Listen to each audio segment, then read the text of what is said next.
Hey guys, it's Shadow the Rat, and for today's video, I wanted to give you a little update on Miss Tater Tot here.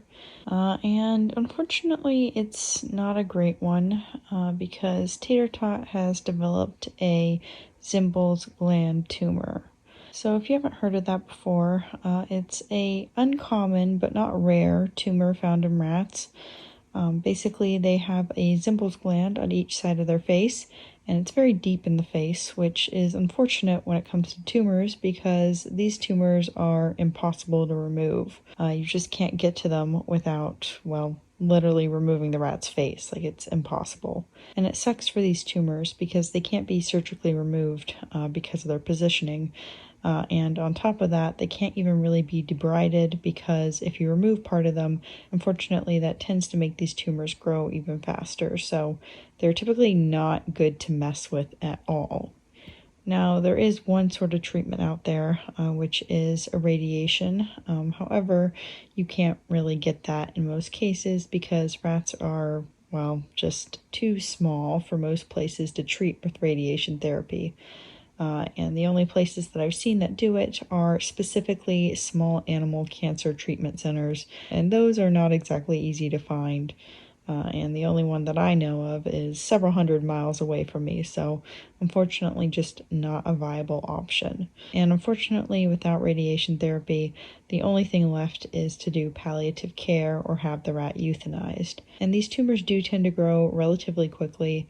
And as they grow, they basically start to warp the face. So the rat's incisors will become misaligned, their eyes might start to bulge and dry out, they can develop neurological symptoms, they often develop abscesses, especially early on, because the tumors basically allow bacteria to enter into the face. So you get these abscesses and ear infections. It's just a really awful time for the rats. And because of that, you typically do end up having to euthanize the rat, even if you do palliative care.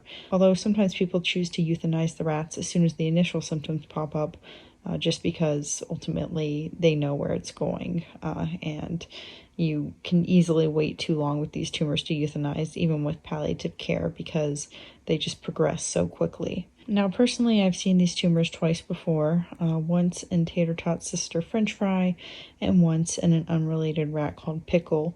In both cases, I chose to do palliative care, which lasted a few weeks. And once the rat started to decline, and once their quality of life just wasn't where I wanted it to be, I ended up having them put down. And in the case of Pickle, I honestly waited a little too long. And I say that because she started to develop some neurological symptoms at the end. That being said, I also feel like Pickle's treatment regimen was not as good as French Fries because we tried Medicam, which is a anti-inflammatory / pain reliever, but it's not as strong of an anti-inflammatory as steroids are. And that's what we tried with French Fry. We ended up giving her steroids, prednisone at a max dose, and we also did gabapentin for the pain, and we also had her on antibiotics. And Pickle was also on antibiotics, but she was not on anything else because Medicam is both pain reliever and anti-inflammatory. Anyways, French Fry's treatment definitely worked a lot better. I think the steroids were really the key there at just keeping down inflammation. So my recommendation, if you're going to go the palliative care route for a zymbals gland tumor, is to do steroids and then a separate pain med like gabapentin or tramadol. And otherwise, you do need to have the rat on antibiotics as well because, like I said, they usually have secondary infections that kind of come alongside these tumors just because they let in all this bacteria as they grow. But otherwise, yeah, that's pretty much all you can do palliative care-wise. And the kindest thing to do is to have them euthanized. Now, in the case of Tater Tot, I have decided to do palliative care, and we're doing the same thing as we did with French Fry.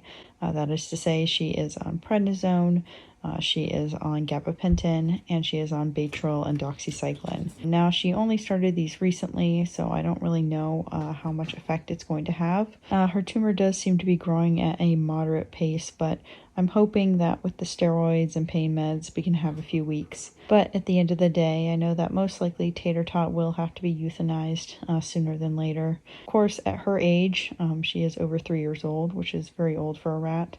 It's not completely unexpected that she developed some sort of health issue, but still, it does kind of suck to see these tumors pop up because, well, they and pituitary gland tumors are, like, in my opinion, some of the worst things you can see in rats because they're so difficult to treat. And it's just so awful seeing your rats decline from them. So yeah, that's just a little update on Tater Tot here. I know, unfortunately, it's not great news, but like I said, she is an older rat, so I definitely feel like this is a little bit less depressing, at least in my opinion, than it was with like Pickle because she was 17 months and that was just way, way too young. But yeah, I will be watching Tater Tot for however long she has left. And just, spoiling her and making sure that her last bit of life is as enjoyable as possible. So yeah, that's it for now. So yeah, I will see you guys later. Bye.